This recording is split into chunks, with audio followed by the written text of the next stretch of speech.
Anna Cooke was born in 1786 to a wealthy Kentucky family. By the time she is a young woman, she is considered both lovely and accomplished. In June of 1820, scandal rocked the Cooke family when Anna gave birth out of wedlock. She names the baby's father as Solomon Sharp, an up-and-coming attorney and colonel in the militia. Unfortunately, the baby does not survive, and Sharp adds insult to injury by denying paternity. Then, hoping to further distance himself from Anna's accusation, he convinces the midwife to claim that the infant was actually mulatto. This was particularly hurtful to the Cooke family. They had shown kindness to Sharp when he was young and poor. When Anna's father died, she moved with her mother to a small house in the country. She withdrew from society in shame and sorrow.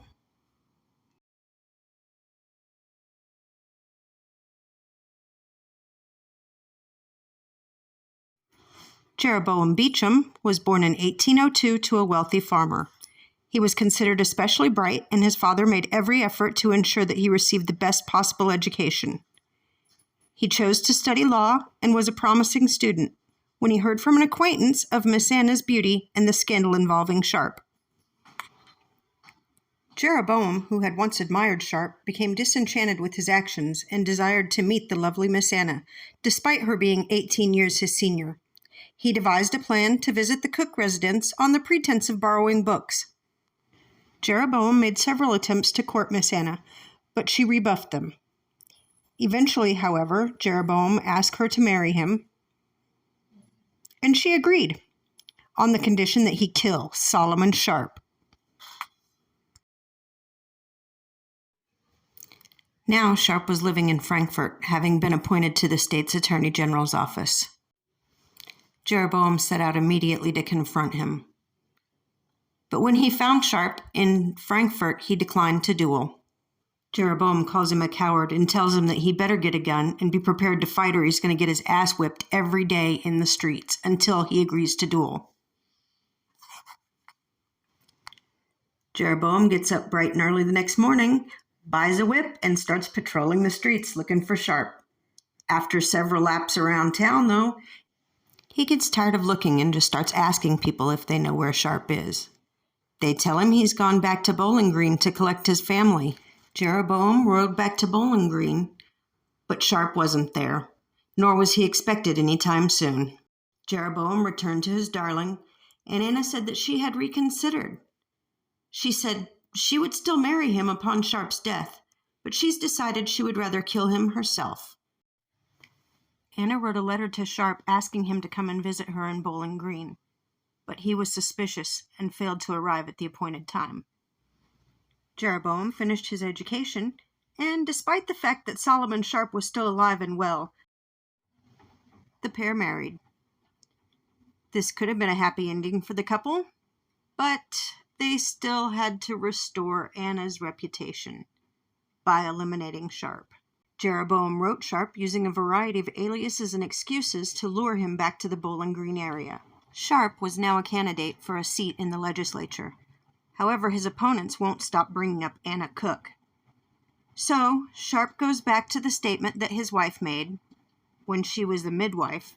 But now, with his current political aspirations, the story is much bigger, and word travels back to Bowling Green that Sharp has Anna's name in his mouth again.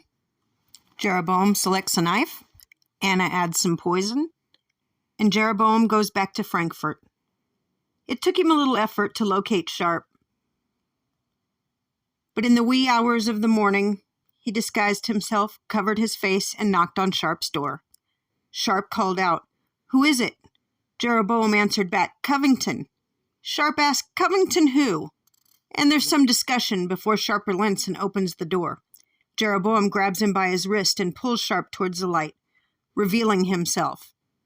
Sharp absolutely knew his number was up when he saw Jeroboam. He tried to wrench himself away, but Jeroboam held tight to his wrist. As Sharp fell to his knees, Jeroboam let go of his wrist and latched onto his throat, preventing him from crying out. Jeroboam stabbed him in the heart.